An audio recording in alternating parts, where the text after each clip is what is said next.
Well, we've talked on this podcast about the ins and outs of contract milking, and today we are exploring another common business arrangement, herd-owning share milking. Our guests are Rachel Bunnik, a Waikato herd-owning share milker, and Craig McBeth, who's CEO of Dairy Farms NZ, which owns 7 farms, all with herd-owning share milkers in place. Between Rachel and Craig, they cover what they like about the partnership type, how it differs to other arrangements like contract milking, how the financial side of things works, what it takes to succeed, how to keep the partnership sweet, the due diligence process, and much more. They also share their number one piece of advice for anyone thinking about entering a herd-owning share milking agreement, both for the farm owner and the share milker. And just quickly, thank you so much to all of you who listen to this podcast and who get in touch with your feedback and new ideas. Hit subscribe to make sure that you're notified when new episodes go live. Let's get into today's conversation.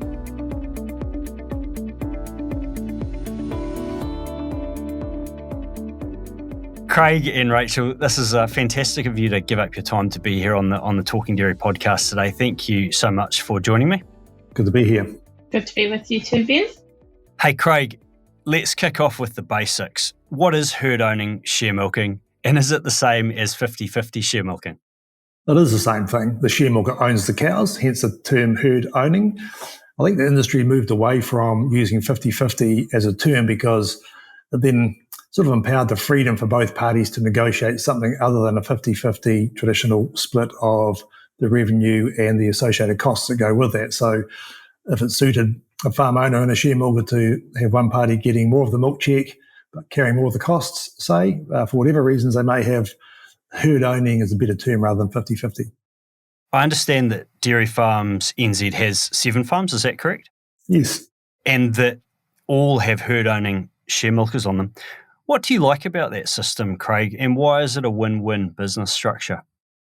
So at a business level for us, not having our capital invested in cows means we can buy more farmland with that money. But probably more importantly, it's about the implementation of successful farming practices on farm. To be a herd-owning share milker on the farm, first of all, you have to be a good farmer. You have to have acquired a fair bit of capital to be able to afford to buy the cows and the replacements, the plant and machinery you need, pay, if you're employing staff, pay their wages, that type of thing. So the only way you get to be a successful dairy farming business is by being a good dairy farmer. And so we get access to that sort of well-proven and very, very capable pool of talent that are good at farming our farms in a way that utilises the grass we grow to good effect and good profitability for both parties. Yeah, excellent. Thank you. Hey, Rachel, let's bring you in. What attracted you to herd-owning share milking? How does it help you to achieve your goals? I guess initially what attracted me was sort of the idea that it's the progression step, that after managing contract milking, share milking was the next thing in line. But as we started to look more into it and look at jobs out there and what it had to offer us for equity growth and to achieve our goals, herd ownership, the ability to grow our equity at a faster rate than contract milking was really attractive. Our ultimate goal is farm ownership within 8 years. So we had spent years 1 and 2 contract milking, and so we had 6 years to get to farm ownership from there, and share milking provided the best opportunity for us. Also, my personal goal is self-satisfaction in everything I do, and herd ownership is very satisfying when you get to own your own cows, make your own breeding decisions and feeding decisions, and you know that at the end of the day, that herd is what you get to take with you to your next job. There's nothing quite like it. Whereas previously in other contract milk jobs, you spend a lot of time putting a lot of effort into the cows, and it is satisfying, but you're leaving that job without the herd. Yeah, that's cool. Thanks, Rachel. Out of interest, do you think, you're pretty well on track to hit that 8-year goal? Yep, we're still on track, but I think within the last season, where we are now in our share milking position, we've become a bit more open-minded with how we're going to get there. We're looking more at, rather than just originally the plan was share milk 3 years, and then the next 3 years look for a bigger share milk job, and then we'll get there, which was it was a $5 million farm was what the goal was. Now we're kind of thinking, well, we don't know what opportunity will come up, whether it's more a lease opportunity or an equity partnership. So for us, that is still achievable, but the pathway that we thought would take to get there is ever changing. And it's just about doing our best to assess whatever opportunity comes up. Yeah, excellent. Hey, I'm interested, Rachel, day to day, what's different for you as a herd-owning share milker compared to previous roles like contract milking?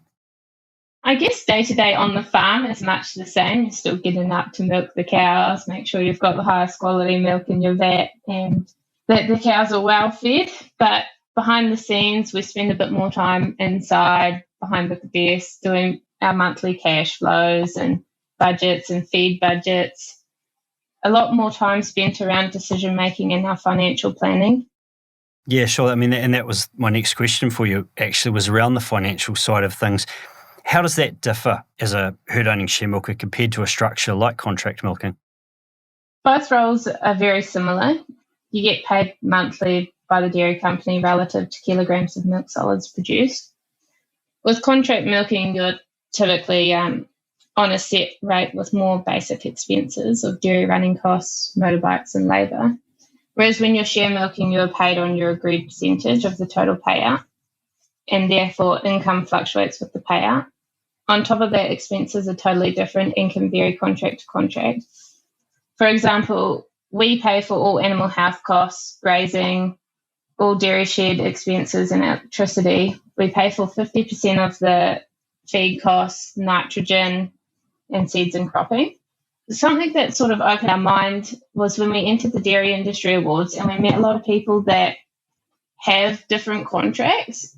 And for us, we're paying for 100% of the grazing costs, but we've met a lot of people that have been really surprised by that. And I think it's just being open-minded about what system works best for each farm, because we're all very different.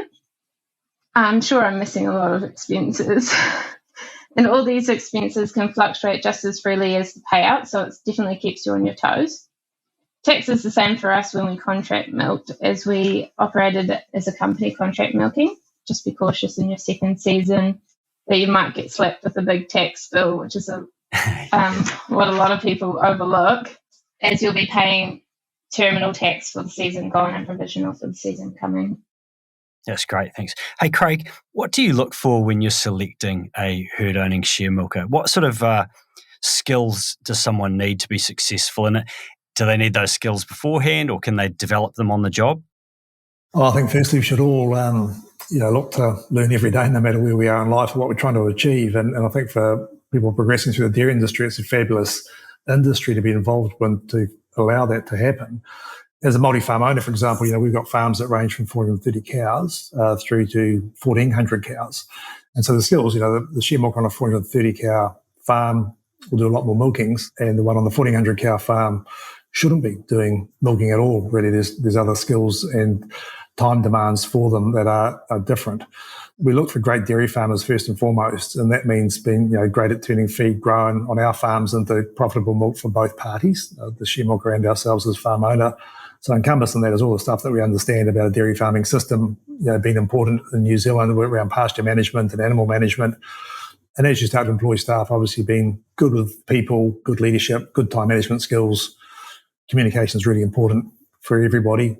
You need to be sort of numerate and literate, be able to understand your numbers and that type of thing, and be able to operate off your smartphone now. We provide a lot of technology on our farms that I can be speaking to a share milker from anywhere, really, and asking questions about why is their water pump still pumping, for example. But invariably I find that they already know the answer because I've seen on their phone that their water pump's still pumping before I've noticed it. And I think a really important thing to be comfortable about is the financial capability and capacity of the share milker. You don't want to entice them into share milk for you if they can't afford to do it. That presents a significant risk for the farm owner, but it can be devastating for the share milker if they get involved in a business that's beyond their financial capability. So there are ways of talking through and working through that with people, but it's important that both parties understand those factors well. Yes, excellent. Thanks, Craig. Hey, Rachel, how did you prepare for that transition into share milking? Did you do any sort of courses or training before or since? I actually went to university for a year after I left high school. I went to Massey University in Palmerston North and studied a Bachelor of Agri-Science. After about a year, I decided that it wasn't quite for me. Sitting in a room studying when you're looking out the window at all the other stuff going on out there wasn't quite for me. So I came back to the farm, and then after a few years tried a few other courses, but taking courses was definitely not for me, and it's not for everyone. So I prefer meeting like-minded people and going to things like discussion groups and smash events and that, meeting like-minded individuals and upskilling myself that way. My partner and I also entered the Dairy Industry Awards, and that highlighted all the different ways of how you can share milk and how every job is different. So for myself, I upskill a lot through meeting people and having open, honest, frank conversations about a business, about on-farm, what's happening day to day, and how we can move forward through all these challenges that are arising. Good stuff. And I think that's important, right? It's about identifying how you learn, sort of what your learning style is. And I think from what I understand, the dairy sector offers all of those opportunities to learn, whether it is in a formal training or informal. Hey, Craig, let's talk about the due diligence process. This is quite a meaty sort of topic. What does a farmer need to consider when they're weighing up a potential share milking relationship? I think there's a range of factors, obviously, and it's no surprises. It's the same as if you're looking to employ a staff member or if you're looking to go and be employed by a business somewhere. That share milker farm owner relationship does have an important alignment of both parties. I think, first of all, from our perspective, the share milker needs to be prepared to work within an agreed farm system. There's to be some flexibility around that, but if a share milker wanted us to build a wintering barn on the farm and we didn't want to, for example, then that would be a misalignment that would be very hard to overcome. So that's the first thing. I think, in no particular order, but you also want a share milker that's going to fit into the community in which you operate and you own the farm, so that they have a good reputation and a known in the community that enhances our reputation as a farm owner in that community, and vice versa. So we want to be proud that those people are farming our farm, and we want the share milkers to be proud that they're farming our farm as well. We have quite a formal board structure that oversees the development of our policies and that type of thing. So again, it's important that the share milker respects that from our perspective. So things like health and safety, environmental compliance and standards, reporting of information through on a regular, weekly and monthly basis. Those are all things that we expect. And if you're not happy about that, then that can cause problems. And I think most importantly, at the end of all that, you wrap it up, there needs to be good mutual respect. You don't have to be best friends or mates, but there needs to be good mutual respect between both parties so that you can have good, honest relationships, run a business effectively in terms of the respective roles that you have to that mutual success. Yeah, good. Thanks, Craig. And Rachel, what was that process like for you? What steps did you work through before entering your current partnership? How did you do your homework? Yeah, so a year before Brian and I started looking at share milk jobs, we actually went to the banks and presented our equity and asked what we needed to build on to get to being able to share milk that 280, 300 cow job. And then we spent the next season working towards that, working on ourselves, upskilling ourselves and our knowledge so that we were ready to take that step and we could look at jobs, prospective jobs, with a more open mind and have a head start on what we had as equity and what we needed to achieve. So we talked to people, talked to our accountant, and when we had jobs that we had applied for, we'd do budgets on them. We used the DairyNZ budget for each job and would work on that. The dairy industry is a big industry, but a small community. And I think it's really important to talk to people. You'll be surprised who knows who. And it's also really important to talk to a previous share milker, but take what they say with a grain of salt when you're looking at a prospective job. And also make sure that the farm owner's goals align with yours, what they want to achieve with the farm and what your goals are and your future goals, whether you're able to reach those with the farm owner and with their support and their knowledge and understanding. Hey, a colleague of mine here at DairyNZ was telling me that one of his previous farm employers, either an employer or a potential employer, I'm not sure if they actually formed a partnership, but said that employer provided their own referee, a share milker that he could go and speak to. Have you come across that? Yeah, actually, we came across that in one opportunity we looked at. And that's such a good idea, really, because there's people within the industry that are confident and they know a lot of people, they do a lot of networking, and so you can look up or ask around about prospective jobs and farm owners that way. Rachel, talk to me about that first hurdle of getting the bank's backing to actually buy the cows. How did you prepare for that conversation? What was it like? Did you use anything like the cash flow template or any other tools? Yes, we used the DairyNZ budget for each job. For our final job that we looked at, we talked to our accountant and worked together to create a final budget for that, and then came up with a proposal with a little bit of a bio about ourselves, our goals and what we wanted to achieve, what we had done so far in our career to date. We had 3-year cash flows in it and how this position suited us. We presented our proposal to 3 banks, and we went with the bank that understood our business best and the bank representative that we related to best and understood our goals and how they could help us achieve those goals. Craig, I'm interested in getting your advice on, the professional advice that someone might need, such as an accountant, solicitor, or farm advisor, to help assess a herd-owning share milking job. What would you advise around that? Oh, look, I think successful people always surround themselves with good advisors and know how to take good advice and act on it. So, both formal, such as the accountant and solicitor and maybe farm advisor, but also informal good advisors, such as other farmers that are good mentors and other people who are, good at giving you advice outside of the industry you're in as well. So that's critically important for everybody. And I think when you're making such a fundamental change of your business as entering into a herd-owning share milking agreement for the first time, so that's really important. None of us know what we don't know very well, so turning over enough rocks to actually uncover the surprises before they become an issue is important, and so seeking good advice is part of that. Speaking to people who are a few years ahead of you in their journey, so share milkers who are sort of 2 or 3 years into a job on their first job is probably a great source of information. Rachel's talked about the Dairy Industry Awards, so the network of people that a potential share milker would access through that would be great. I think ongoing, once you're into your own share milking business, you need to be able to differentiate between where you put your effort to get your best reward for your business and your life, and in the context also that you have a farm owner to think about. So, you're probably better off spending a couple of hours doing a really good farm walk so you make optimal grazing decisions than sitting at home trying to do your payroll for multiple staff when it's quite complex and technically difficult. You'll make more money with good grazing decisions to allow you to pay less money to someone to do your payroll for you or your GST return or whatever it may be. So, and as your business grows and you get more scale around you, then those decisions become even more important. That's awesome advice, Craig. I like that. Rachel, what about you? Do you have a pretty good team around you? And did you get a fair bit of advice before you entered into your partnership? Yes, we have an awesome team around us, but it's only a few select people that we're very close to, like our accountant and our previous farm owners who we contract milked for.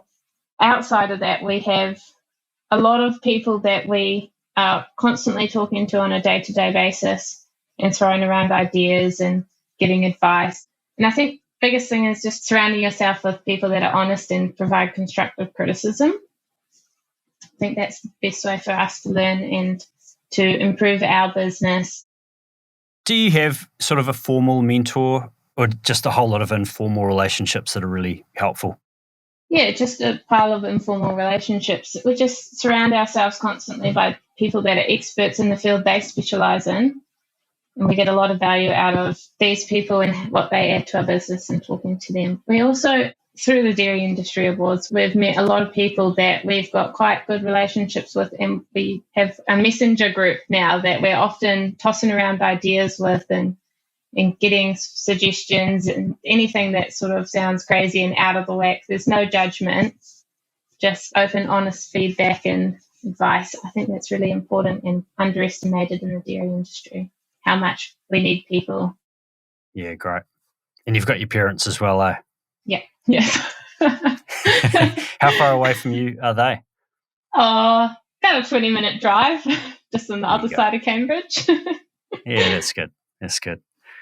Hey, Craig, so just moving on from that, the sort of due diligence thing, once you've done all your homework and you're happy to proceed, What do both the farm owner and potential share milker, need to consider when they're going through the contract details? Oh, pretty much everything, really, that's in the contract. We use the Federated Farmers Herd Adding Share Milking Agreement booklet. It's about 60 pages. There's a lot of detail in it.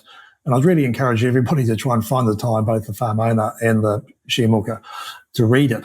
I've been surprised sometimes as to what the agreement actually says, but it's a good source to go and read. And then it just helps bring clarity to, well, who should be paying for that broken piece in the cow shed, for example. And if everybody's clear and understands, it's less of an issue. There can be a chore to cover over it, but it's critical that there's no nasty surprises or misalignment of expectations or values after the relationship gets underway. Probably, I'm not a lawyer, but probably a legal requirement that people are given space before they sign a contract as substantial as a herd adding share milking agreement to make sure you have time to digest it, seek good advice, and know what you're committing yourself to. And if there are any issues from either party, put your hand up and say, hey, can we talk about this a bit more before we actually launch into this relationship? I can understand it'd be tempting for a farm owner to shortcut that process to secure what they think is the best candidate in there. And I can understand that a share milker might want to do the same to secure a farm to share milk on. But I think all you do is build trust and respect by going through this level of detail and at the right time and in a clear and comprehensive and constructive way. Sure. Once that partnership is signed, Craig, how do you look after the relationship? How do you make sure that it's a successful partnership? What are some of the common challenges that you've seen arise? If I reflect on the share milkers that I've worked with in my current role, and there's probably about 10 or a dozen of them over 8 years, where you have challenges is where you don't have that agreement on alignment. If we wanted to make sure we've already paid for the grass effectively by owning the farm and paying for our half share of the nitrogen fertiliser and all the other inputs that go into the farm. But if the share milker wants to buy more feed and we don't want to pay our half share of that, then that can be a challenge that can be hard to resolve. But by the same token, you have to have good communication around those issues and a bit of flexibility on both parties, because no one's great at doing everything. And we've had share milkers who are very good at picking up some tools and doing a bit of repairs and maintenance on a farm, and then another share milker who's not. But that other share milker might be really good at the grazing management and their leadership skills amongst the rest of the community or whatever it may be. So you have to be prepared to not sweat the small stuff, but make sure that you got good alignment around the big issues and manage those to a good, successful outcome for everybody. So that relationship can endure. For us, if we can have a good share milker on our farms who's happy to stay there, that's far more valuable than having a good share milker that comes and goes at the end of a 3-year term. We've got to start again with someone new. Yeah, good one. Hey, Rachel, same question for you. How do you look after that partnership? What are some practical ways you can really make sure that it's a successful one? I think a big thing is communication and honesty. For us, we do farm reports, and it's a really good tool to make sure that you maintain transparency between both parties and you're both on the same page with what you've got for feed on hand, for stock numbers, and for what you anticipate for the coming months to be, so that both you and the farm owner are always on the same page and you don't become stuck in any situation where it doesn't quite add up, or you've bought more feed and then it's awkward because that's not part of the agreement, or you can't justify it and the farm owner doesn't agree. I think it's just about maintaining that communication and honesty. Feed budgets are also a really good tool.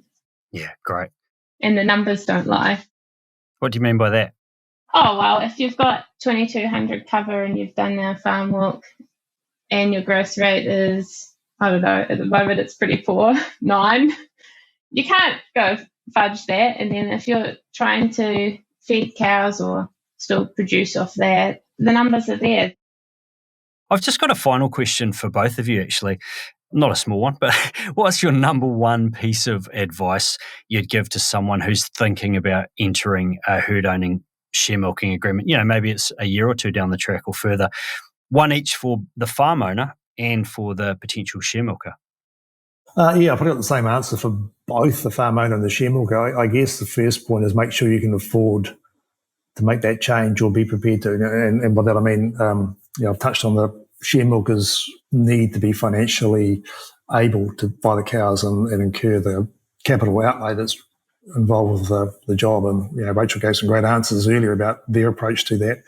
But from a farm owner's perspective as well, if you've been a good farmer owning your own cows and you want to transition to a herd owning share milking structure and sell the cows, make sure you're going to be happy with the financial outcomes of that, because they will be different. And you need to set the strengths of the herd owning share milking structure in the context that allows you to be a lot more free of the farm, but you then need to create space to allow the share milker to farm your farm for you as well. So the financial change is important for both parties to think about. And then the final piece of advice is, whether you're the share milker or you're the farm owner, be the best in that role that you can be. Work on that relationship, walk a mile in the other party's shoes, and what would it be like to be a share milker on your farm, or what would it like to be a farm owner if you're share milking on it, and bring that approach to your relationship. Yeah, that's excellent. Thank you, Craig. Rachel, what about you? What's your key piece of advice for the farm owner and share milker? I think for the farm owner, be open-minded about how you negotiate a contract. Do budgets from both the farm owner's perspective and the share milker's perspective to make sure it's a viable return on investment for both parties. If both parties are making a healthy return, it'll be a successful partnership. Talk to DairyNZ consultants and successful share milker farm owners to benchmark yourself on how you can maximise profit. For the share milker, if something needs doing on the farm that isn't the share milker's responsibility, just do it and don't complain. I find it's a lot easier for the share milker who is working their day-to-day to sort it than the farm owner. And at the end of the day, the farm owner has millions of dollars invested in the property and is the one creating the opportunity for you to progress and build equity. Don't get too caught up on what's in the agreement and what's not within reason. It's the little things like this that will help you get your next opportunity. Hey, it's fantastic. Thank you so much. Really excellent advice and some gems in there. Thank you very much, Rachel and Craig, for joining us on the podcast. Thank you, Ben. Thank you. It's been a pleasure, Ben.